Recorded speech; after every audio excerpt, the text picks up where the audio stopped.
Hello everyone, welcome to Kokul Tech. நம்ம வந்து இந்த வீடியோவில் பார்க்க போகிற விஷயம் பீப்புள்ஸ் பேங்க் டெபாசிட் ஸ்லிப்பை வந்து எப்படி ஃபில் பண்ணுறன்ற விஷயத்தை பற்றி தான் இந்த வீடியோவில் பார்க்க போகிறோம்.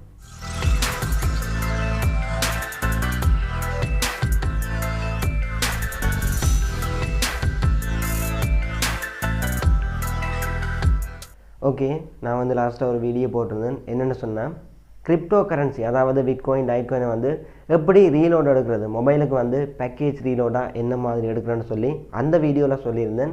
ஸோ அந்த வீடியோ பார்க்குறவங்க மேலே இருக்கிற ஐ பட்டனில் லிங்க் இருக்குது, கிளிக் பண்ணி பார்த்துக்கொள்ளுங்க. இப்போ பார்க்க போகிற விஷயம் பீப்புள்ஸ் பேங்கோட டெபாசிட் ஸ்லிப்பை வந்து என்ன மாதிரி ஃபில் பண்ணுற விஷயத்தை பற்றி தான் இந்த வீடியோவில் சொல்ல போகிறேன். ஸோ பேங்கில் போயிட்டு கேஷை வந்து டெபாசிட் பண்ணுறது, வித்ட்ராவல் பண்ணுறது, இப்படியான வீடியோக்கள் ஏடிஎம் மிஷின் சிடிஎம் மிஷினை வந்து யூஸ் பண்ணி செய்கிற மாதிரி நான் போட்டிருந்தேன். ஸோ யாருக்காவது வித்ட்ராவல் டெபாசிட்டில் ஏதாவது டவுட் இருந்தால் நான் வந்து வீடியோ போட்டிருக்கேன், அந்த வீடியோ வந்து பார்த்துக்கொள்ளுங்க. இப்போ நான் சொல்ல போகிறது எழுதி வந்து ஒரு ஸ்லிப்பை வந்து எப்படி ஃபில் பண்ணுறேன்னு சொல்லி தான். இதை பற்றி ஸ்னாஷ் ப்ரோ என்ன கேட்டிருந்தாரு, என்ன மாதிரி பீப்புள்ஸ் பேங்க் டெபாசிட் ஸ்லிப்பை வந்து ஃபில் பண்ணுறோன்னு சொல்லி. ஸோ அதனால தான் இந்த வீடியோவை மேக் பண்ணுறேன். ஸோ வீடியோ பார்க்க நீங்கள் வந்து ஸ்கிப் பண்ண வேணாம். உங்களுக்கு வந்து இந்த டெபாசிட் ஸ்லிப்பை வந்து ஃபில் பண்ணுறதுல ஏதாவது டவுட் இருந்தால் இந்த வீடியோ பார்த்தீங்கன்னு சொன்னால் அது கிளியர் ஆகும். ஸோ பார்க்குறவங்க ஸ்கிப் பண்ணால் பாருங்கள், வாங்க வீடியோக்குள்ளே போகலாம். ஓகே, இப்போ நீங்கள் பார்த்துட்ருக்கிறது வந்து பீப்புள்ஸ் பேங்கோட கேஷ் டெபாசிட் ஸ்லிப், அதாவது பண வைப்புச்சீட்டுன்னு சொல்கிறது. இதை வந்து என்ன மாதிரி ஃபில் பண்ணுறேன்னு சொல்கிறேன். இதில் பார்த்தீங்கன்னு சொன்னால் முதல் 2 பாக்ஸ்லேயும் வந்து நீங்கள் திகதி போட வேணும், அடுத்தது வந்து மந்த், அதுக்கு அடுத்தது வந்து இயரை போட வேணும். நீங்கள் வந்து எப்போ கேஷை டெபாசிட் பண்ணுறீங்களோ அந்த டெபாசிட் பண்ண வேண்டிய டேட்டை வந்து இதில் போடுவீங்க. சில வேளை வந்து ஆண்டு வந்து முன்னுக்கு வரும், அதுக்கு அடுத்தது வந்து சென்டரில் மந்த் வரும், அதுக்கு அடுத்தது வந்து டேட் வரும். டேட் மந்த் இயர் இல்லைன்னு சொன்னால் இயர் மந்த் டேட்டுன்ற ஓர்டரும் படி தான் இந்த டேட்டுன்ற இது வரும்.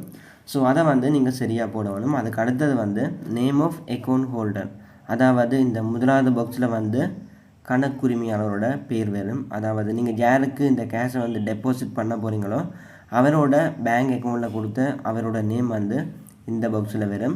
அடுத்தது வந்து தொகை, அமௌண்ட் இன் வேர்ட்ஸ், அதாவது நீங்கள் எவ்வளோ கேஷ் வந்து டெபாசிட் பண்ண போகிறீங்களோ அந்த கேஷை வந்து எழுத்தில் வந்து இதில் எழுத வேணும். அதாவது நம்பரில் போடாமல், இப்போ நீங்கள் 200 ரூபா போடுறீங்கன்னு சொன்னால் 200 ரூபாய்ன்னு சொல்லி தமிழில் வந்து இந்த பாக்ஸில் எழுத வேணும். அதுக்கு அடுத்தது வந்து பாருங்கள், அதாவது நீங்கள் யாருக்காவது 2 லட்சம் ரூபாய்க்கு மேலே கேஷை வந்து டெபாசிட் பண்ணும்போது இந்த பாக்ஸுக்குள்ளே இருக்கிற விஷயத்தை வந்து ஃபில் பண்ண வேணும். ஸோ இதில் வந்து கேட்ட விஷயத்தை பாருங்கள், நேம் வந்து கேட்டிருக்காங்க. நேம் வந்து உங்களோட யார் வந்து இந்த டெபாசிட் ஸ்லிப்பை வந்து ஃபில் பண்ணுறீங்களோ அவங்க வந்து இதுக்கான நேமை வந்து ஃபுல் நேமில் கொடுங்க. அதுக்கு அடுத்தது வந்து உங்களோட அட்ரஸ், இப்போ நான் தான் இந்த அக்கௌண்ட்டில் போயிட்டு கேஷை வந்து போடுறேன்னு சொன்னால் வேறு ஒரு ஆளுக்கு என்னோடய அட்ரஸ் வந்து இந்த பாக்ஸில் வேணும். அதுக்கு எதிரில் வந்து பாருங்கள் தொலைபேசி இலக்கம் கேட்டிருக்கு. ஸோ தொலைபேசி இலக்கம் வந்து என்னோடய டீட்டெயில் போட வேணும். அதுக்கு அடுத்தது வந்து தேசிய அடையாள அட்டை இலக்கம். ஸோ இந்த பாக்ஸில் வந்து நீங்கள் உங்களோட என்ஐசி இலக்கத்தை வந்து இந்த பாக்ஸில் போடுவீங்க. கீழே பாருங்கள் பண வைப்பாளரின் கையொப்பம், நான் வந்து கேஷை டெபாசிட் பண்ணும்போது என்னோடய சைன் வந்து இதில் நான் போட வேணும். நீங்கள் டெபாசிட் பண்ணும்போது உங்களோட சைனை வந்து இந்த பாக்ஸில் போட வேணும். அடுத்தது வந்து காசாளரின் கையொப்பம், அதாவது கேஷியர் வந்து இதில் போடுற சிக்னேச்சர் தான் இது. ஸோ நீங்கள் வந்து இதில் சிக்னேச்சர் கொடுக்க தேவையில்லை. நீங்கள் வந்து கேஷியர்கிட்ட இந்த ஸ்லிப்பையும் கேஷையும் கொடுக்கும்போது அவர் வந்து இதை ரிசீவ் பண்ணதுக்காக இதில் வந்து அவரோட சைனை வைப்பார். அடுத்தது பாருங்கள் முக்கியமானது அக்கௌண்ட் நம்பர், அதாவது யாரோட அக்கௌண்ட்டுக்கு நீங்கள் கேஷை போட போகிறீங்களோ அவரோட அக்கௌண்ட் நம்பரை இந்த பாக்ஸுக்குள்ளே வந்து நீங்கள் சரியாக என்டர் பண்ண வேணும். அக்கௌண்ட் நம்பரை டைப் பண்ணிவிட்டு சரியாக பாருங்கள். ஏன்னு சொன்னால் நேம் வந்து நீங்கள் டெபாசிட் மிஷினில் போடும்போது சஜஸ்ட் பண்ணி காட்டுவாங்க, பட் இதில் வந்து நீங்கள் அக்கௌண்ட் நம்பரை வந்து டைப் பண்ணும்போது யாரோட அக்கௌண்ட்டுக்கு போகுதுன்னு தெரியாது. ஸோ டபுள் செக் பண்ணிக்கொள்ளுங்க, நீங்கள் யாரோட அக்கௌண்ட் நம்பரை டைப் பண்ணுறீங்களோ அவங்களோட அக்கௌண்ட் நம்பர் தானா இதுன்னு சொல்லி டபுள் செக் பண்ணிக்கொள்ளுங்க. அடுத்தது வந்து இந்த பாக்ஸில் வந்து நீங்கள் எவ்வளோ அமௌண்ட்டை வந்து டெபாசிட் பண்ண போகிறீங்களோ அதை வந்து இந்த பாக்ஸில் கொடுக்க வேணும். ஸோ இதை பற்றி சொல்கிறேன். இப்போ வந்து நீங்கள் இப்போ டெபாசிட் பண்ண வேண்டிய அக்கௌண்ட்டுக்கு 10,000 ரூபா தான் போட போகிறீங்கன்னு சொன்னால் 5,000 ரூபா தாள் வந்து 2 இருக்குன்னு சொன்னால் இதில் வந்து நீங்கள் 2 கொடுக்கலாம். அதாவது இந்த தரவுக்கு முன்னுக்கு வந்து 2ன்னு சொல்லி டைப் பண்ணிவிட்டு இங்கால வந்து எவ்வளோ ரூபா, அதாவது இப்போ 2 தர 5,000 வந்து இதில் வந்து கொடுக்கலாம். 10,000 சொல்லி டைப் பண்ணி போட்டு இங்கால வந்து சதம்ன்ற இடத்துல வந்து 00 போடுவீங்க. கொடுத்துட்டு கீழே வந்து டோட்டல் அமௌண்ட்டை வந்து இந்த பாக்ஸில் போட்டுட்டு நீங்கள் வந்து இந்த ஸ்லிப்போட கேஷை வந்து கேஷியருக்கு வந்து கொடுக்கலாம்.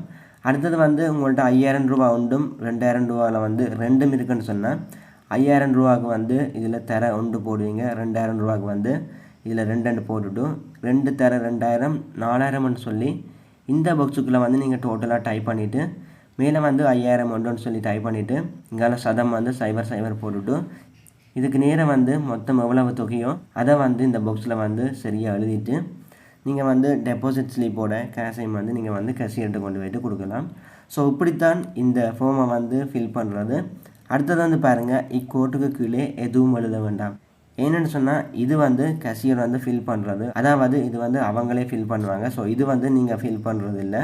இந்த டெபாசிட் ஸ்லிப் வந்து என்ன மாதிரி ஃபில் பண்ணுறேன்னு சொல்லிட்டேன். ஸோ இவ்வளவு தான் இந்தியன் வீடியோ. இந்த வீடியோவை ஸ்கிப் பண்ணாமல் ஃபுல்லாக பார்த்தவங்களுக்கு விளங்கி இருக்கும். என்ன மாதிரி ஃபில் பண்ணுறேன்டா வந்து உங்களுக்கு கிளியராக இருக்கும். ஸோ இதில் ஏதாச்சும் டவுட் இருந்தால் வீடியோக்குள்ளே கமெண்ட் பண்ணுங்கள். நான் வந்து உங்களுக்கு கண்டிப்பாக ரிப்ளை பண்ணுறேன். அதோட இப்படி ஒரு யூடியூப் சேனல் நம்ம ஸ்ரீலங்காலையும் தமிழ் இருக்குன்னு சொல்லி நிறைய பேருக்கு தெரியாது. ஸோ உங்களால் முடிஞ்சால் இந்த சேனலை வந்து உங்களோட ஃப்ரெண்ட்ஸுக்கும் ஷேர் பண்ணிக்கொள்ளுங்கள். அதோட உங்களுக்கும் இந்த வீடியோ பிடிச்சிருந்தால் கண்டிப்பாக சப்ஸ்கிரைப் பண்ணிக்கொள்ளுங்கள். நெக்ஸ்ட் வீடியோவில் மீட் பண்ணிக்கொள்ளலாம்.